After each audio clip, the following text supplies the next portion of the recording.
This is Steve.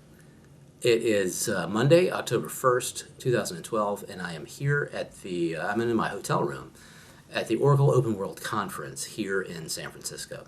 Oracle CEO Larry Ellison made a big announcement last night at the keynote session opening the conference. It was about Oracle's latest cloud computing offerings. And as I listened to him last night in Hall D at the Moscone Center, I was thinking, I know the media is going to bash him for being a hypocrite. Sure enough, the Wall Street Journal this morning reported the following.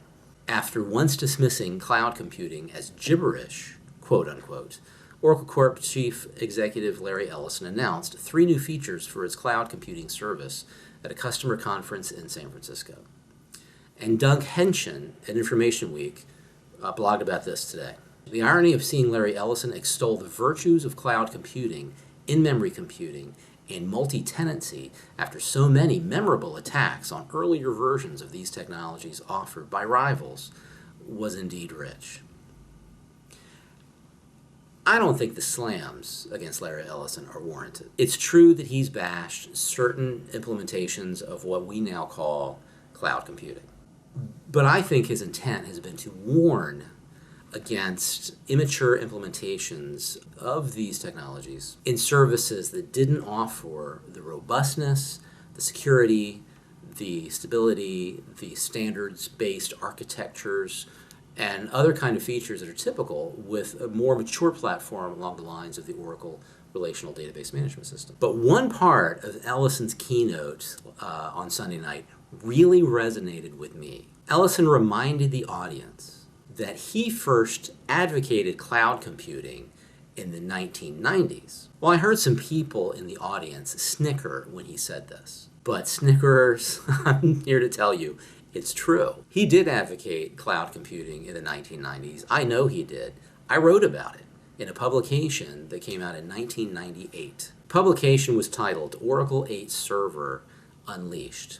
It's a compilation work consisting of several dozen chapters contributed to by about 40 authors. My chapter was about Oracle's Web Application Server 3.0 and a concept known as Network Computing Architecture, or NCA. The goal of NCA was to remove all software off of your computer and put it into the network. This was consistent with the concept that was being advocated by Sun Microsystems. The phrase, "the network is the computer," was the phrase that summarized this. In fact, I think it was even Sun's official corporate slogan for a while. Friends, this was cloud computing, but the term cloud computing hadn't been coined yet. This was 1990s. In my chapter in the book, Oracle 8 Server Unleashed, I wrote the following. Larry Ellison, the founder and CEO of the Oracle Corporation, has frequently mused at what life would be like if common household appliances had the same complexity of maintenance as a PC. For example, you never hear someone say something like, "Sorry, I can't go out tonight. I'm staying home so I can upgrade my TV to version 7.0. And nobody has to go to training class to learn how to use their microwave oven.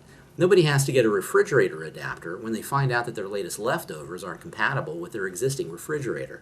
And yet computer users deal with these issues all the time. Software that runs on a Mac won't run on a PC. Upgrading from one version of Windows to another is a significant effort.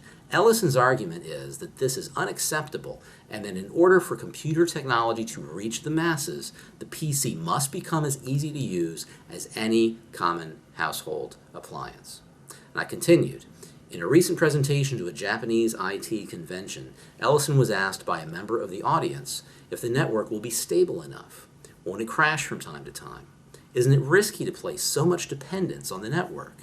Ellison's response was to ask the audience member another question. What's the last thing that crashed on you? Your telephone or Windows 95?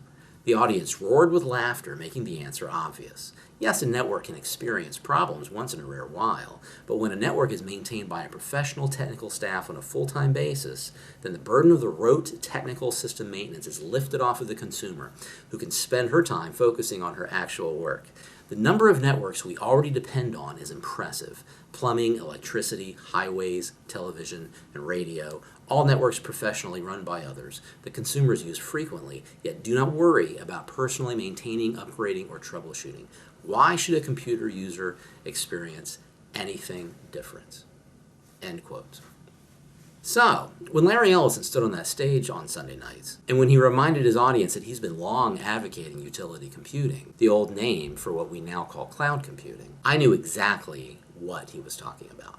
Today's headlines should not have read that Larry Ellison finally embraces cloud computing. No, that's not what it should have been. Proper headline today should have been, cloud computing has finally caught up to Larry Ellison, who has advocated the concept longer than anyone else in leadership in Silicon Valley today. So folks, I'm here at the Oracle conference. I'll have more information to share. We'll see if we do some more later.